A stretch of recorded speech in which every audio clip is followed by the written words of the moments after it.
আমরা আসছি আমাদের এলাকার একজন প্রবাসী মোহাম্মদ ফিরোজ খান দীর্ঘদিন সৌদি আরবে ছিল। উনি বাংলাদেশে এসে কৃষিকাজের সহিত জড়িয়ে পড়ছে। নিজের জায়গার ভিতরে নতুন কৌশলে তার তিল ক্ষেত তৈরি করছে।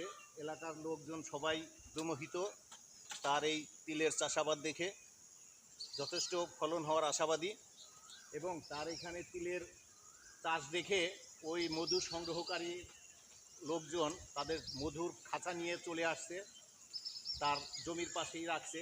এই জমি থেকে তিলের মধু সংগ্রহ করবে। আমরা তিলের গুণাগুণ সম্পর্কে অনেক কিছুই জানি না।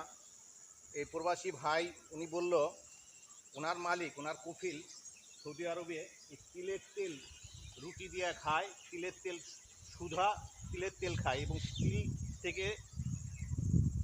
তিল থেকে যখন তেল তৈরি হয় তারপরে যেই জিনিসটা থাকে ওয়েস্টেজ বলে, খোল বলে আমাদের লোকাল ভাষায়, সেই খোলটাও নাকি ওনারা মুখে এমনি সুদেই খোল চাবায়ে খায়। তা আমরা এখন শুনবো সেই প্রবাসী গল্প, উনি কীভাবে তিলের চাষ করলো এবং কীভাবে আশাবাদী সে যে এই তিল থেকে এবং কৃষিকাজে সে আগ্রহী হলো। আপনার মুখ থেকে শুনতে চাই, বলুন। হ্যাঁ, আমি তিল যখন শুনে এলাম সবাই 1 বিঘে 52%তে 600 থেকে 700 গ্রাম সর্বোচ্চ 1 কেজি তিল বীজ বপন করে।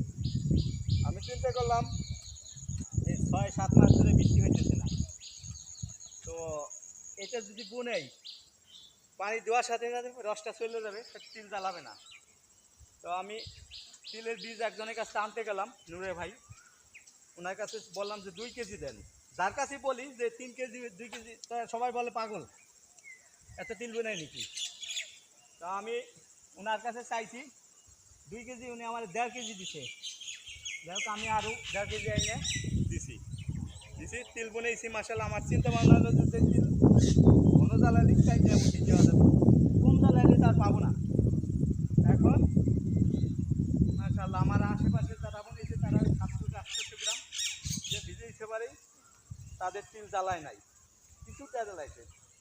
আর আমারটা কিছু অংশ ঘন জ্বালাইছে আর ঠিকমতো জ্বালাইছে। কারণ হলো আমার চিন্তা ভাবনা হলো যে সবগুলো বীজের ভিতরেই শক্তিশালী বীজ দেওয়া সবগুলো থাকে না, পানি একটু কম হোক, কম হইলে ওই শক্তিশালী বীজগুলো জ্বালাই যাবে। তো আমি 3 কেজি মনেছি, লাগবে হলো 700-800 গ্রাম আমার জমিটার। তো আমার চিন্তা ভাবনা ওই শক্তিশালীগুলো তো জ্বালাবে, ঠিক তাই তদ্রুপি হয়েছে। কিছু কিছু জায়গা ঘন হয়েছিল, তো আর বাকিগুলো সুন্দর জ্বালাইছে। তখন ওই যারা কৃষিকাজ করে তারা আমার দেখে হেরে করে যে আপনি যে তিল বনেছেন হবে না, তো অনেক কিষেন লাগবে আপনার।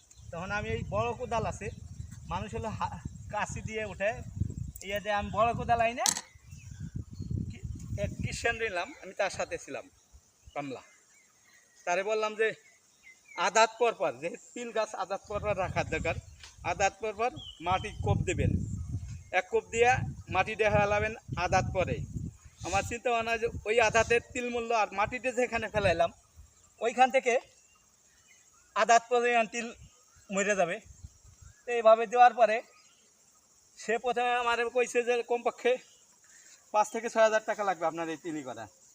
আল্লাহর রহমতে আমার 400 টাকায় দুপুরের আগেই তিল শেষ হয়ে গেছে সম্পূর্ণ জায়গাটা। তিল মারার ইয়ে সিস্টেমে জানে হে বলতেছে, ভাই আপনি কত বছর ধরে এই তিল গাছ করেন? তখন আমি বললাম যে হ্যাঁ করছি, আমি আগে তো বিদেশ গেছি। এখন আল্লাহর রহমতে যারা যারা আমার কইছে যে পাগল এত তিল বোনায়নি, তারা এখন খেতে দেখে আরে কইতেছে মাশাল্লাহ ফিরোজ ভাই তো তিল হয়ে যাইতেছে।